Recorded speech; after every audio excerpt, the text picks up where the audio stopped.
अस्सलाम वालेकुम व्यूअर्स, मैं हूं आपका दोस्त मुदस्सिर ख़ान। आप देख रहे हैं मुदस्सिर ख़ान व्यूज़। आज के दिन कुछ अच्छी ख़बरें हैं। हुकूमत के हवाले से अगर देखा जाए तो कोई हौसला अफ़ज़ा बात नहीं है, लेकिन आज ज़्यादातर ख़बरें मैं अच्छी लेकर आया हूं। तो एक खुशखबरी भी आप लोगों के लिए, वो मैं दूंगा वीडियो के आखिर में, ताकि आप वीडियो को आखिर तक देखो। तो मैं आपको यहाँ पर बताता चलूँ कि सबसे पहले अगर हम बात करें, मेरा ख़्याल है कि आप लोग जो नए आने वाले हैं, आप पहले सब्सक्राइब कर लें तो बेहतर है। उसमें ये होता है कि जो भी मेरा कंटेंट जैसे ही अपलोड होगा तो सबसे पहले नोटिफिकेशन के ज़रिए आपको मिल जाएगा। और मेरे जितने भी पुराने सब्सक्राइबर्स हैं, जिन्होंने सब्सक्राइब किया है, चैनल को लाइक किया है, उन सब का मैं शुक्रिया अदा करूँगा। तो बढ़ते हैं आज की इस एक जो पहली डेवलपमेंट है, वो ये है कि OIC का एक कॉन्टैक्ट ग्रुप होता है, उसका एक इजलास हुआ है जिसको सेक्रेटरी जनरल OIC ने चेयर किया है। तो उस ग्रुप के अंदर जो कि पाकिस्तान की रिक्वेस्ट पे बुलाया गया था, वो तमाम पाकिस्तान के मसाइल सुनने के बाद, कश्मीर की सूरत हाल, पाकिस्तान का जो मौक़िफ़ रहा है कश्मीर के ऊपर, उसको सुनने के बाद उन्होंने कहा है कि जो कश्मीरियों की स्ट्रगल है, स्ट्रगल फॉर फ्रीडम, उसको हम बिल्कुल सपोर्ट करते हैं और हम कोशिश करेंगे कि वो स्ट्रगल है जो वो सक्सेसफुल रहे। ना सिर्फ उसके लिए कोशिश करेंगे बल्कि दुआ भी करेंगे। तो दूसरा पॉइंट जो उन्होंने बोला वो ये था कि कश्मीर का मसला जो कि इंडिया पाकिस्तान के दरमियान में है, तो ये सिर्फ़ पाकिस्तान का मसला नहीं है, ये सिर्फ़ कश्मीरियों का मसला नहीं, बल्कि इसको हम अगर उम्मत से अलग मसले को सोचते हैं तो ऐसा नहीं है, ये एक उम्मत का ही मसला है। तो जैसा मैं कहा करता हूँ कि जब इंसान कलमा पढ़ लेता है तो वो एक नेशन का हिस्सा बन जाता है। वो नेशन क्या कहलाती है? वो उम्मत कहलाती है। और दुनिया में कहीं भी कोई मुसलमान मौजूद है तो वो एक नेशन का हिस्सा है, वो उम्मत मुस्लिमा का एक हिस्सा है। तो OIC के इजलास में ये कहा गया कि ये उम्मत का मसला है। तो बिलाखिर सब लोग ये कहते थे कि OIC ने ये नहीं बोला, OIC ने वो नहीं बोला, तो बिलाखिर ये भारत की बहुत बड़ी हार है। जीत तो मेरा नहीं ख्याल, मैं इस पे भी बाद में बात करूँगा। तो ये भारत की, पाकिस्तान की नो डाउट कि ये बहुत बड़ी जीत है। पूरी दुनिया के मुस्लिम ममालिक के जो एम्बेसडर्स हैं वो वहाँ पर मौजूद होते हैं, तो उसको सेक्रेटरी जनरल OIC ने चेयर किया। तो ये कोई छोटी मीटिंग नहीं होती, इसको कहते हैं कि OIC कॉन्टैक्ट ग्रुप। तो उसका इजलास था। तो ये मामला आगे, जो अगली बात उन्होंने की, तो उन्होंने बोला कि ये जो डेमोग्राफिकल चेंजेस है, जो कश्मीर को एनेक्स किया गया है इंडिया के साथ, इंडिया ने रिवोक किया है आर्टिकल 370 और 35A को। तो उन्होंने कहा कि हम OIC के प्लेटफॉर्म से बोला गया है कि वो हम बिल्कुल उसको रद्द करते हैं, उसको हम नहीं मानते। उसके अलावा जो ह्यूमन राइट्स की वायलेशंस हो रही हैं, उसको उन्होंने कहा है कि फ़ौरी तौर पर बंद कर दिया जाए। और जो जितने भी ज़ालिमाना ड्रैकोनियल लॉज उस वहाँ पर इस वक्त बड़े फोर्सफुली उसको किया गया है, लगाया गया है, तो जिससे ह्यूमन राइट्स की वायलेशंस हो रही है, तो उनको बोला गया है कि ये बिल्कुल बंद किए जाएँ फ़ौरन, और मीडिया को रसाई दी जाए ताकि वहाँ से जो भी हक़ाइक़ हैं वो पूरी दुनिया के सामने लाए जाएँ।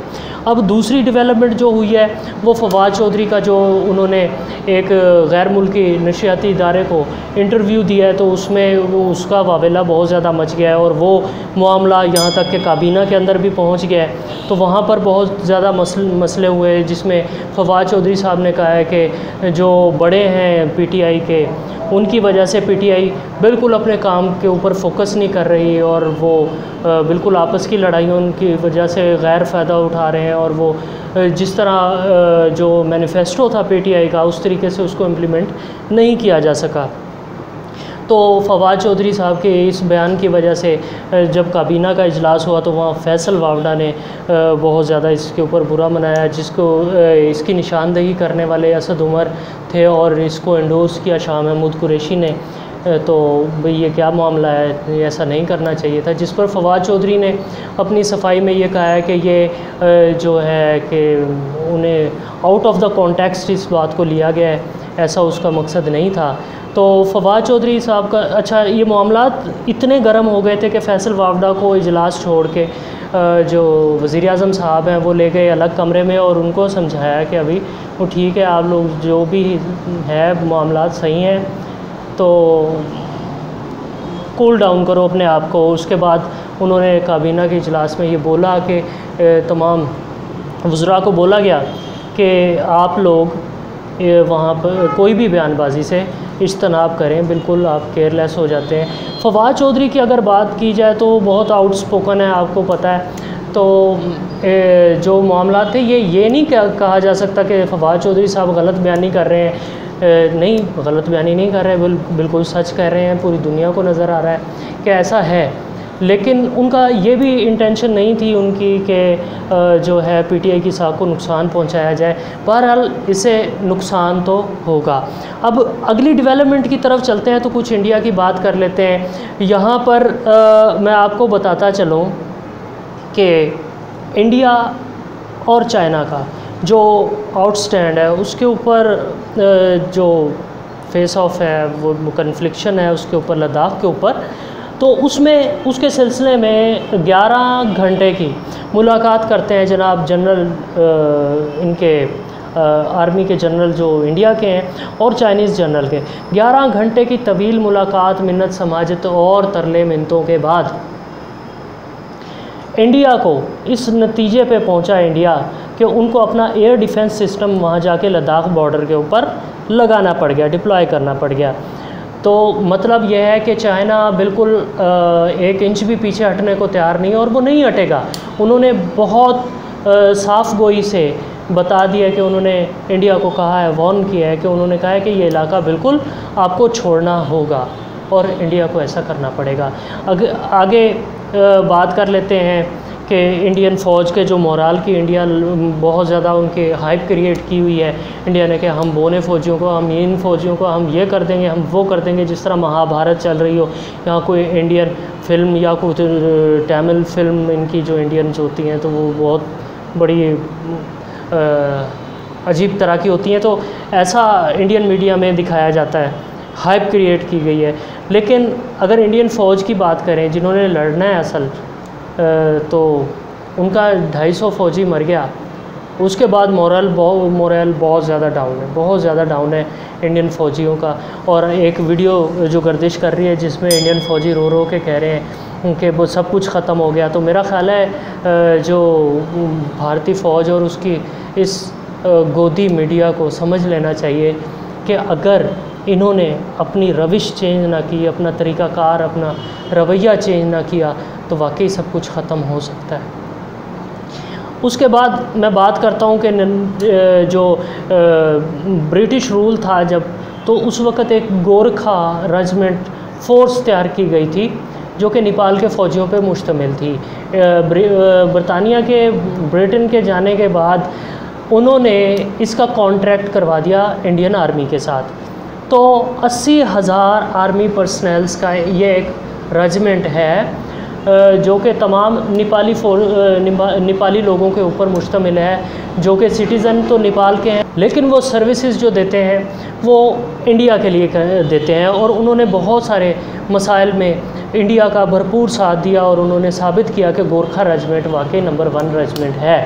तो अब नेपाल के साथ जो इसके हालात चल रहे हैं, क्योंकि तमाम ये बावला हो गया है इंडिया कि वो अपने आसपास जो भी कोई कंट्री है उसको काटने को दौड़ता है। तो नेपाल ने जहाँ पे इस गोरखा रेजिमेंट ने हमेशा फ्रंट लाइन के ऊपर आकर इंडिया को प्रोटेक्ट किया, उसको अब उसने नेपाल के साथ अब टाइज़ को अपने को ख़राब कर लिया है।